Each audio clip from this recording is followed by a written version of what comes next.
우리는 지금 가이사랴에서 출발한 바울 일행이 로마로 향하는 배를 타고 가는 것을 보고 있습니다.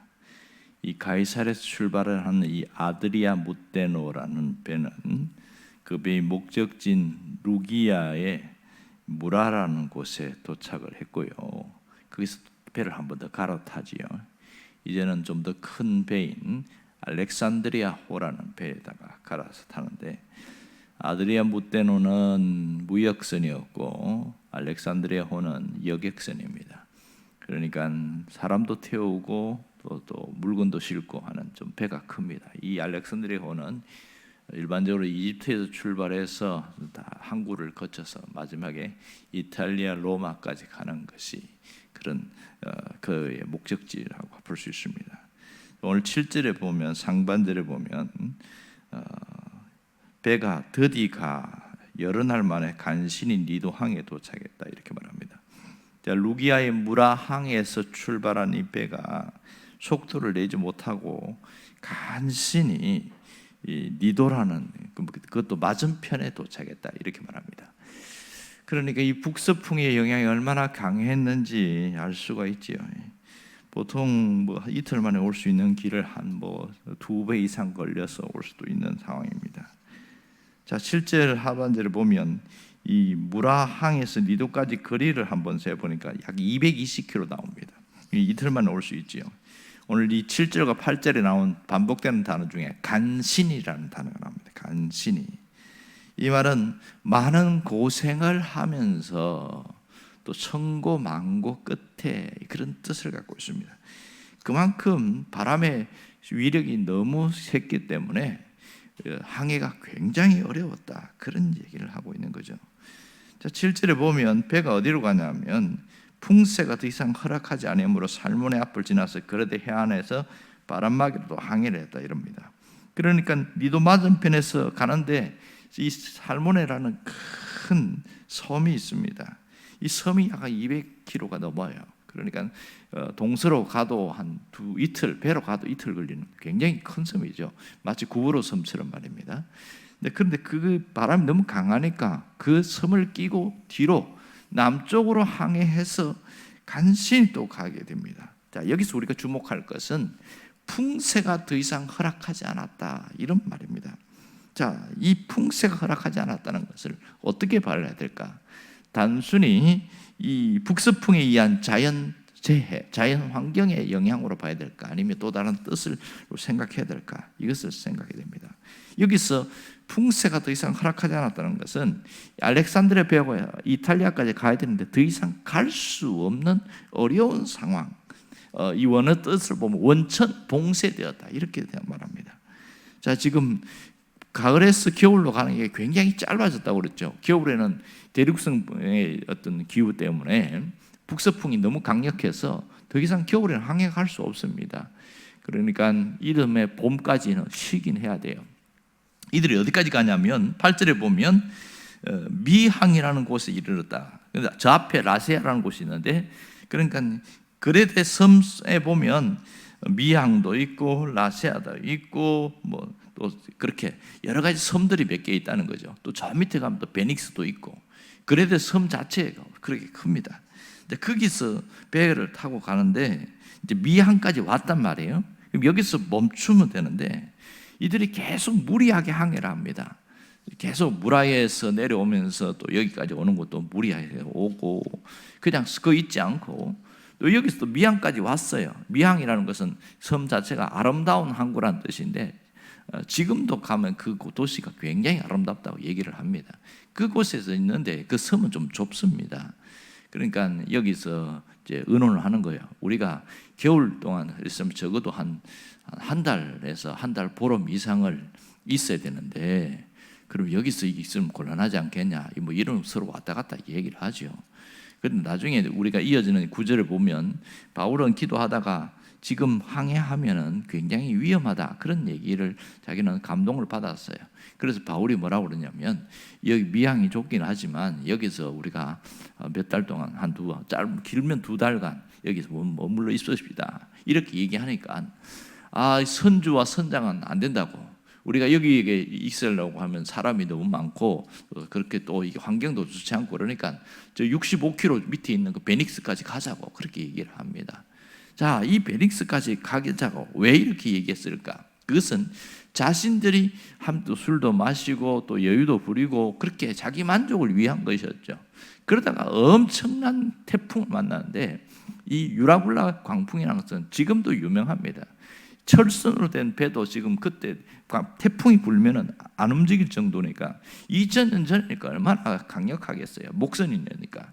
그러니까 이 뭐 꼼짝 못하는 거죠. 결국은 무너지게 되는데 우리는 여기서 고민해야 될 게 뭐냐면 자, 지금 수평적으로는 이들이 무리하게 항해를 해서 어려움을 당한 것이거든요. 그런데 수직적으로 바라봤을 때에 이런 근본적인 질문을 하지 않을 수밖에 없어요. 왜 하나님의 풍세를 허락하지 않았을까? 바울이 가는 길인데 지금 바울이 뭐하러 갑니까? 비록 제수의 몸이지만 바울이 복음을 전하기 위해서 가잖아요. 로마에 가서 복음 전하기 위해서 가는데 왜 하나님이 거기서는 좀 자연도 이렇게 막아주고 순풍이 불게 하지 않았을까? 이런 의문을 제기할 수밖에 없는 거예요.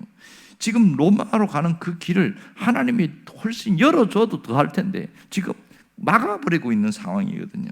이제 이걸 어떻게 해석해야 되냐는 거예요. 왜냐하면 이러한 상황은 우리가 겪는 문제와 너무 흡사한 면이 많기 때문에 그렇습니다. 이것은 결국은 뭐냐면 하나님은 자연 환경까지도 필요했기 때문에 하나님이 그렇게 섭리하신 것임을 알 수 있습니다. 하나님의 자연 섭리, 다시 말해서 북서풍을 통해서 하는 하나님의 어려움은 구원할 자를 구원하기 위함이라는 것을 우리가 분명히 알 수가 있습니다.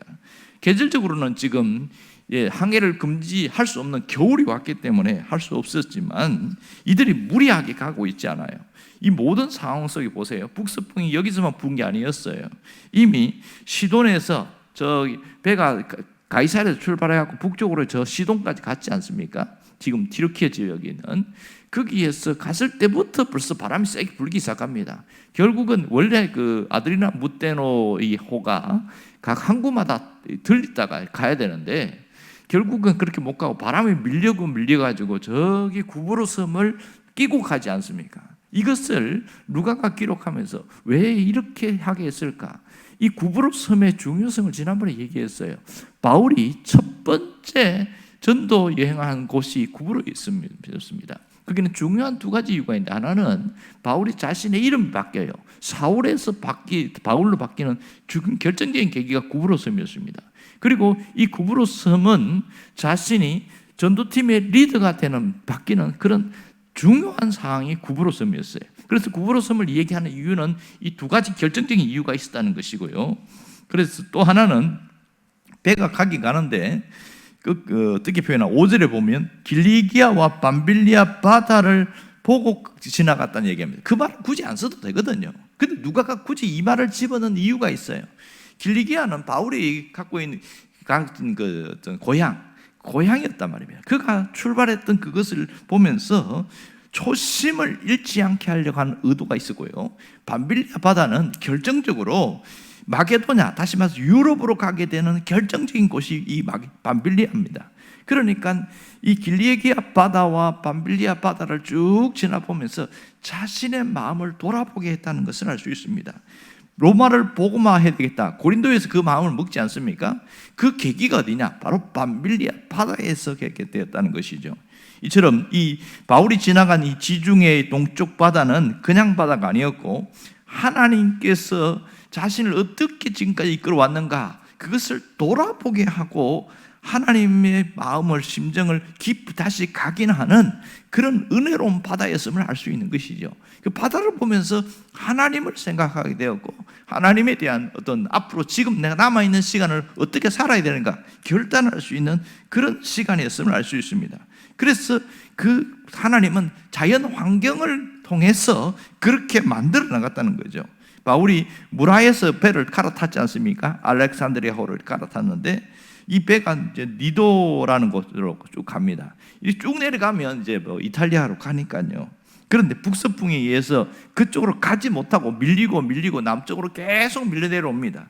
그래서 결국은 그레데 섬까지 왔는데 이 미항에서 멈추면 좋은데 멈추지 않고 무리하게 또 항해를 하지 않습니까? 아주 그냥 엉망이 되죠. 베닉스까지 가는 거는 65km니까 금방 갈 수 있지 않겠는가? 하루만 간다, 하루 만에 간다. 그러다가 난리가 난 것이지요. 자, 이 어려움을 왜 하나님이 막아주지 않고 허락하셨을까? 이것을 우리가 생각해야 됩니다. 오늘 이 유라굴라 광풍을 만나서 14일 동안 바다에서 죽을 뻔합니다. 거의 죽을 지경이 되었다. 성경은 그렇게 이야기하는 거 보면 야 이제 끝났다 이렇게 표현할 정도였습니다. 그런데요, 이 죽음의 광풍을 통해서 바울 한 사람이 얼마나 소중한 것을 그 전체가 깨닫게 합니다. 바울을 통해서 276명이 모두 한 명도 죽지 않고 구원을 받는 일이 생깁니다. 그뿐만 아니라 이 자초된 배가 어디로 갑니까? 멜리데 섬에 이렇게 도착하잖아요. 겨울 지난도 봄이 올 때까지 있는데 거기 있는 추장이야 아버지라든지 거기 또 아픈 사람들 또 바울을 통해서 하나님의 역사를 보게 되어지고 아마도 바울이 거기서 겨울 지나면서 뭐 했겠어요? 거기에 전도했겠죠. 그리고 거기 있는 사람들 다 복음화 시켰을 겁니다. 그래서 엄청난 일이 생기는데 나중에 바울이 갈 때에 배도 다시 건조하게 하고 엄청난 또 음식을 실어갖고 보내고 하는 거 보면 거기에 있는 멜리데 섬에 있는 사람들까지 구원하시려는 하나님의 엄청난 계획이 있었음을 알 수 있습니다. 결국은 지금 상당히 안 좋은 일들이 생겼어요. 그러나 그걸 통해서 하나님은 어떤 일을 했습니까? 모든 것이 합력하여 선을 이루신 하나님의 역사를 보게 되어지는 겁니다. 배에 타고 있는 사람뿐만 아니라 멜리데 사람들을 구원하기 위한 하나님의 엄청난 계획들이 그 속에 또 있더라는 거죠. 그러니까 좋지 않은 어려운 일들과 또 좋은 일, 순경과 역경 이 사이 속에서도 하나님의 은혜는 존재하고 있더라. 그걸 얘기를 하고 있습니다. 결국 바울이 탄 배는 어려움을 당했지만 그러나 자초하지 않는 방주와 같은 역할을 했다는 겁니다. 우리 인생이 마찬가지죠. 이 방주와 같은 역할, 방주하면 두 가지가 있습니다. 하나는 노아의 방주가 특징이고요. 또 하나는 이 모세가 타고 있었던 갈대 상자, 이것을 방주라고 표현됩니다. 히브리어는 똑같은 겁니다. 테바라고 이야기했거든요. 노아의 큰 배도 테바고 모세가 어린 모세가 누워있던 갈대 상자도 테바 이렇게 이야기합니다. 이 둘 다 방주라고 표현하고 있는데 방주에는 굉장한 특징이 있습니다. 하나는 이 장치가 있는데 인위적인 장치가 하나도 없고요. 그러니까 가속 장치나 감속 장치나 제어 장치 이렇게 하나도 없는 게 방주의 특징입니다. 진로나 속도나 방향, 멈춤 이런 것도 스스로 결정할 수가 없는 게 방주예요. 오직 누가 역사하십니까? 하나님이 이끌고 가는 대로 가야 됩니다. 이것이 우리 인생이죠. 우리 인생의 항로와의 속도와 멈춤의 여부는 하나님이 결정하신다. 이걸 우리가 기억해야 됩니다. 오늘 이 전체의 흐름을 통해서 하나님께서는 로마로 향하는 이 배를 통해서 항속과 속도, 멈춤 전체 철저히 하나님께서 주관하고 계시더라는 거죠. 심지어 그 북서풍이라는 자연 환경, 끔찍한 유라굴라 광풍을 통해서도 하나님이 주관하고 계시더라는 거죠. 놀라운 것은 하나님께 온전히 맡겨질 때에 그곳은 방주가 되더라는 겁니다. 희한한 것은 우리 인생이 이렇게 역경과 순경이 같이 몰아치고 매서운 바람과 죽을 것 같은 상황들이 몰아치고 있지만 내가 하나님 앞에 내어 맡기는 인생이 될 때 내 인생 자체가 테바가 된다는 거예요. 방주가 된다는 사실입니다. 그걸 안다면 하나님의 신비로운 섭리와 은혜의 스크린 속에 나 자신을 내어 맡기는 그런 역사가 있을 때 우리는 든든한 항해를 할 수 있다는 겁니다. 어려움은 있지만 결국은 합력해서 선을 이루시고 하나님께서 구원의 역사를 이루신다는 것이죠. 결국 테바의 목적이 뭐죠? 이 방주의 목적은 사람을 살리는 데 있었습니다. 하나님께서 바울을 통해서 배 안에 있는 276명뿐만 아니라 멜리데 섬에 있는 전체의 사람들을 살리는 엄청난 역사를 보게 되는 거죠. 하나님은 우리를 통해서도 똑같은 일을 하는 겁니다. 내가 하나님의 그게 맡겨진 삶을 살 때 그 내 인생 자체가 방주가 되어지고 이것을 그렇게 하신 이유가 뭐냐는 거예요. 하나님이 구원하시기 위해서입니다. 하나님이 구원할 자를 구원하시기 위해서 나를 이 테바로 사용하신다는 사실을 잊지 않아야 됩니다. 그러므로 우리는 우리 인생의 항해와 속도와 방향을 하나님이 이끄시는 대로 가겠다는 결단이 필요하고 하나님 앞에 맡겨진 삶을 살겠다는 신앙 고백이 있을 때에 하나님은 우리 인생을 테바로 만드신다는 사실을 잊지 않기를 바랍니다. 기도하겠습니다.